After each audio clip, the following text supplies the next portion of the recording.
welcome to yet another issue of What Would Will and Justin Do? We are here in March, and today we're talking about the flipped classroom. A lot going on. Will, how are you doing these days? Stressed, man. I mean, 3 jobs, 2 grad classes, plenty of projects at work, right? I'm in a similar spot too. I mean, we're in the middle of the semester. We've had a snow day. Sickness is going around. Students are absent. I've got a heavy course load myself that I'm taking. You got a little something else coming up too, don't you? Yeah, we're expecting our 3rd child. Just a little thing. Yeah, right? But you know what's helped my stress? Oh? Is these handy dandy Schoology branded stress relievers. Oh. If you just squeeze these a bit, you'll notice that Thank you. things just get a lot easier. You keep going. You keep going. Thanks, You I talk to appreciate them. that. I'll be over here dealing with my stress. Yeah, so it's just a great way to deal with that. We're just coming to you in the middle of the semester here to hopefully give you some tips to think about regarding what it may look like to just get your feet wet and start flipping your classroom. Yeah, some techniques, some tools, some ideas about that. So hopefully you'll catch us with the scoop about that next. Now, after that, it's kind of a check-in with you. We want to just prompt a little bit for what's new.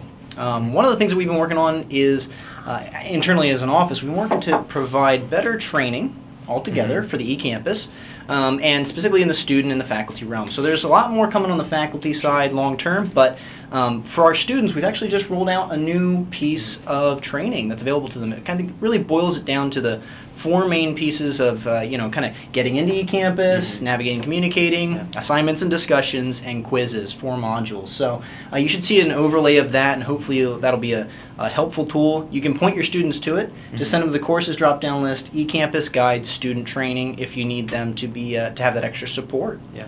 And that's available for all of our students, all of our faculty, to point your students there for our CUTS faculty, our Capital Seminary and Graduate School faculty, our LBC faculty, Memphis, Philly, AUD Spanish River, courses. AUD, Yeah. Everything. Feel free to point your students there.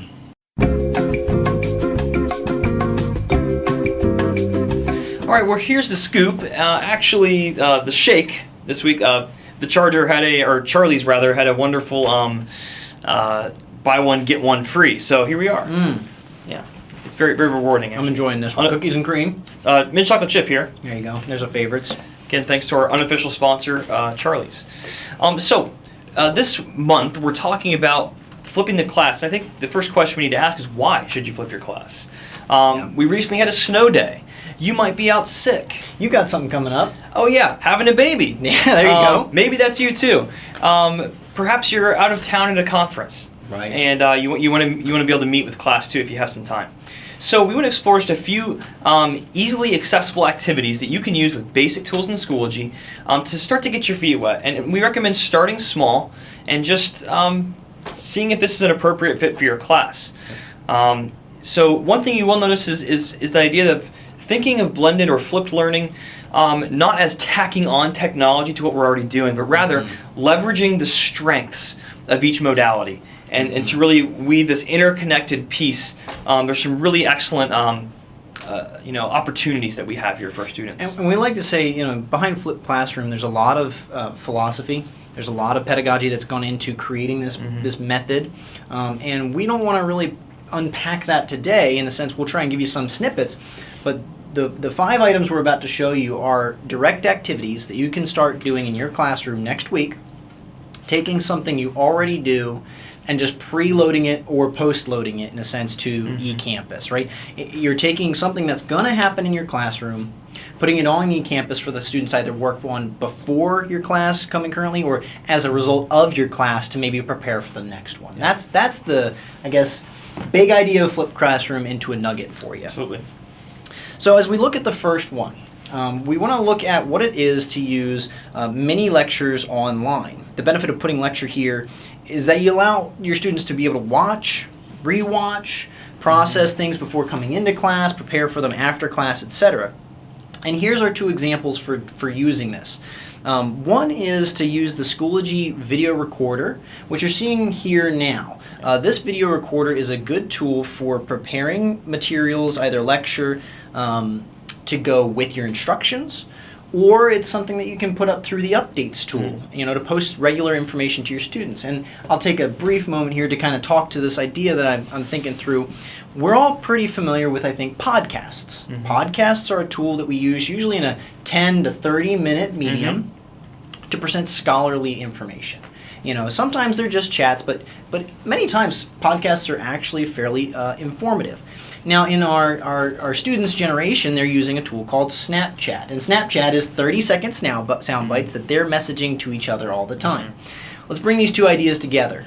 I like to call this snapcasting. Let's trademark that. All right, with that one, let's make a buck or two on that. But this idea is use your video recording tool with your updates to post 2-3 minute videos every week or before every class, and let it prepare your students for your lecture content or what you're going to be discussing in your Tuesday, Thursday class. Send it to them on Monday, send it to them on Wednesday, so they get just a sound bite of where you're going, and they can begin to prepare their questions for what's coming up. Now, that's an asynchronous tool. Briefly, we're going to look here at a synchronous tool. So if you're working maybe in an online class, or you do have blended and you want to make up for some of that instructor time without the class period itself, Big Blue Button is a tool that you're seeing on screen at this point, where you can bring your students together into a web conference environment, present webcam, present PowerPoint, present chatting and things like that, and share information with your students. So you can have a full class experience, or just a 15-minute get-together to talk about a topic week to week. Justin, what do we have for our second tool? So one of the things we often do is have students read, and getting them to read is a concern at times. And so we do want to make sure our students have meaningfully engaged with the text. You've taken the time to choose a valuable thing for them to read. We want to make sure they've engaged with it. And so rather than maybe having a report online where they say, yes, I've done the reading, use something like a graphic organizer. Whether it's a mind map like you see here, which is wonderful. I use these in my classes because it forces students to identify themes in the reading, to prioritize them, to find connections between them, to find relationships, and so you get a really thorough assessment of how deeply they're working with this. There's a number of graphic organizers, as simple as using Microsoft Word like you see here. Very simple. What do I know? What do I want to know? What do I want to learn? Outline your information. Exactly. Simple, right? Some very basic graphic outliners that are kind of helping students think about their own thinking and interacting with the reading. Here you see a good example of a online mind map that is free and easy to use called coggle.it. Wonderful. I've got my students using this one. This is a mind map from an actual class. The benefit is then, when we come to class, not only do I have a much better understanding of whether they've actually read deeply, meaningfully, our discussion is far more rich because they've interacted it. If you want to go the extra mile, present students with an incomplete mind map, or maybe one that has some errors, and have them correct it. They're not going to be able to do that if they have not read and read meaningfully. Right. Even having them do it collaboratively and compare their maps can have students have a conversation flow out that say, hey, why did you think that was different than that I did? And it can be a really meaningful learning experience. Right, great. And so that kind of pulls us into the next topic on kind of discussing your lecture. So maybe that's something you're doing beforehand. Now you've presented your lecture, and rather than asking for questions, just saying an awkward 5 minutes of silence at the end of your class, Justin likes to do something physically in class where he does exit tickets. The students write on index cards and they hand them to leave. That's how they get out of the classroom, quote unquote. Yeah. Well, take that online. Put a discussion in your eCampus. Have your students using their laptops or things like that. Use the discussion tool to post the clearest point of the lecture today and the muddiest point of the lecture today, or whatever your classroom experience is. That both captures their thought, it shows synthesis, and encourages them to work together and see each other. So maybe one person's clearest point is another's muddiest point, and they can kind of work together through that. Another idea besides that, so that's kind of a post experience. Maybe that's going to lead into your next class, though. In fact, it should, right? Yeah, absolutely. That's what you do with yours. Absolutely. That leads his Justin's opening review session in his next classroom. How about those internal processors, right? How about those people who maybe need that time they had those questions and that 5 minutes would have been fruitful, they just didn't have enough time to bring those questions out at the end of class? Create a parking lot in your eCampus course. Keep that parking lot open all the time and encourage your students to just drop questions. Even while you're lecturing. Even while you're lecturing, right? That's not bad. That means they're engaged. They're going to be handwriting notes. Let them type those notes and put those in an environment where it's going to help them and you. And there it's happening in class, before class, after class, etc. You can kind of use that all together.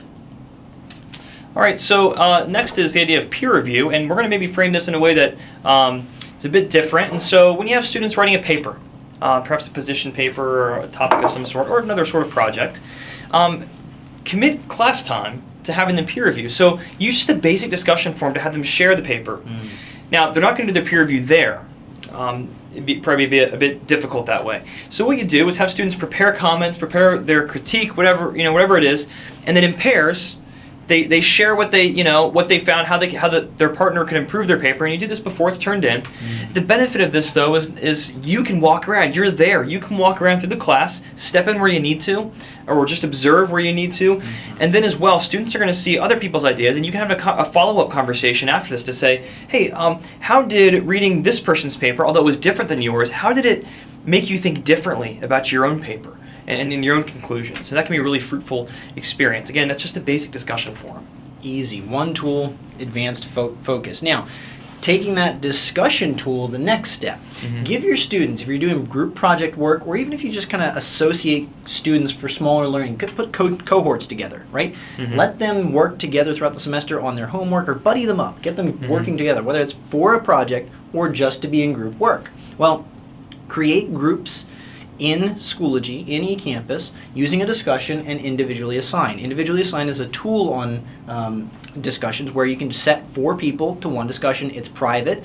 You can see into it, obviously. It's a safe space. They can share files. They can share materials. You're seeing an example of that on screen at this point. And perhaps you can even post a quick video, a quick snapcast. There you go. Or pose a provocative question for them to work on. And then you can spend time in class discussing what they've come up with. And your discussions will be far more rich because they've had time to think about it, process it, form a plan together.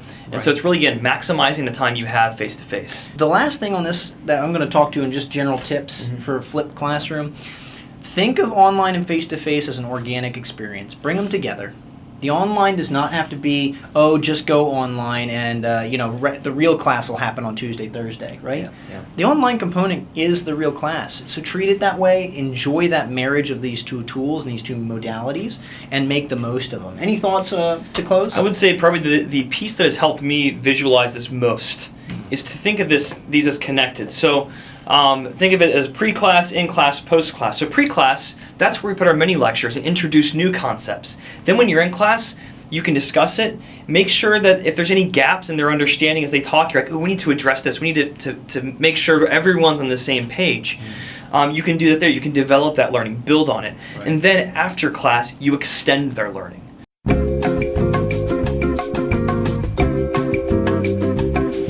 Well, all right, well, you've been through with the first scoop with us. Grab your second scoop. We're going to turn this back on you a little bit. It's kind of the flipped experience for us. We've got an article here that we want you to look at and consider for your process, and maybe it'll help you before you come into the next classroom. Justin? Yeah, so you can find the article right here. This is an article from the Schoology Exchange blog. Again, Schoology is doing a lot of great work of bringing together educators and helping them share ideas of what they're doing.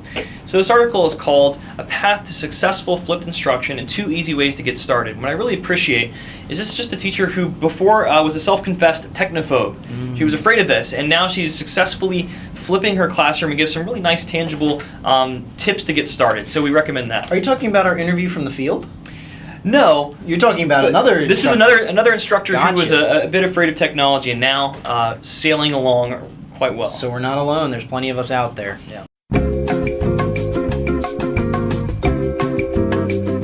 So last month we started this new segment with What Would Will and Justin Do, where we head out to the field to hear from you, the faculty. We're trying to find out what your best practices are, how this is working for you. We do some things with it, clearly, mostly every day, but you're the ones that are practitioners. You're the ones that are using it every day. We want to know how that's working. So last month we connected with Dr. Harbin about how he's using the assignment grader. This month, as we're looking at Flipped Classroom, we wanted to connect with one of our faculty members who is doing that. So follow us out to the field. Let's go stretch our legs and see what's going on with Schoology in the college. All right, so here we are, once again in the field interviewing faculty members, and here we have former recovering technophobe, Yes. perhaps, Professor Yes. Mary Egger, Yes. talking about how you flipped your classroom. And so the first question that we have for you, Mary, is why do you flip your classroom? So I like the option of doing flipped classroom activities because it gives my students the opportunity to do work outside of the classroom and then come to class prepared. So I can do a whole lot more outside of the classroom. and I don't feel as bad about doing some of the additional homework because it's kind of fun homework. It's engaging homework as opposed to reading 100 pages. Stuff you'd hope they'd do if they were out there looking for it themselves anyways. You're kind Exactly. of building that product in them, modeling for them. Yep. Yeah. And it honestly kind of makes them feel smarter. They come to class and they feel like they know something. They often they'll come with questions because I'll say, hey, if you don't understand something while you're doing this activity, write it down and then come to the classroom with your specific questions, as opposed to if I was just lecturing about it and then they would feel like they're a little more apprehensive to ask questions that aren't thought through. So can you give us maybe just another example of how you specifically flipped your class? All right, so I've got an assignment coming up where we teach in the social work program about some of the different social welfare programs, food stamps, Supplemental Nutritional Assistance Program, SNAP. And the students learn that the average meal on food stamps, the allotment that the government provides is about $1.50 a day.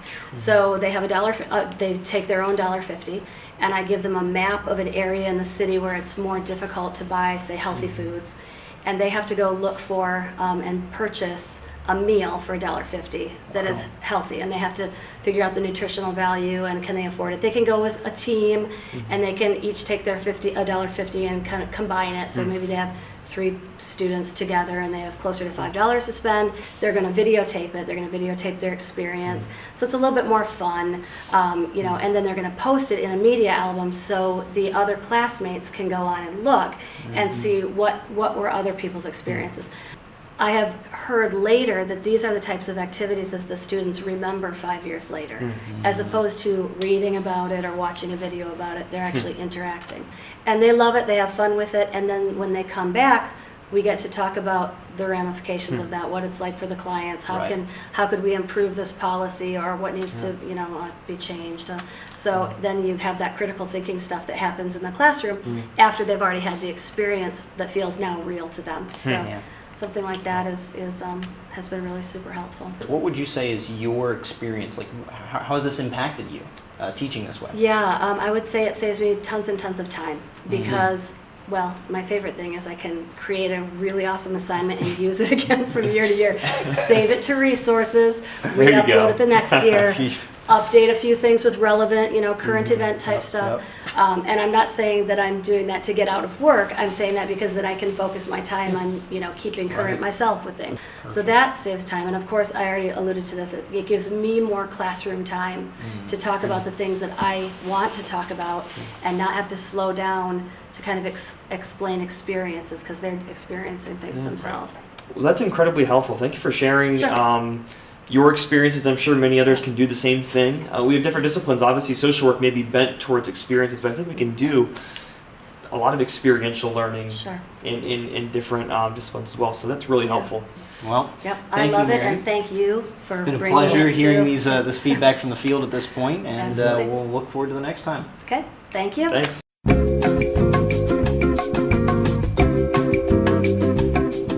Well, thank you so much for joining us this month. We hope there's been a few ideas, hopefully sparked for you, a few things that maybe you can use for flipping your own class. Hey, Justin, I'm out of coffee. Just a top me second. off? Here you go, sir. Thank you. Thank you. Great. Thank you. Yeah, so as you may have noticed, we've had a couple of really fascinating and high-quality Schoology items featured throughout the podcast. And you too can be the proud owner of a Schoology mug or other Schoology branded items if you were one of the first 3 faculty members to email either Will or I.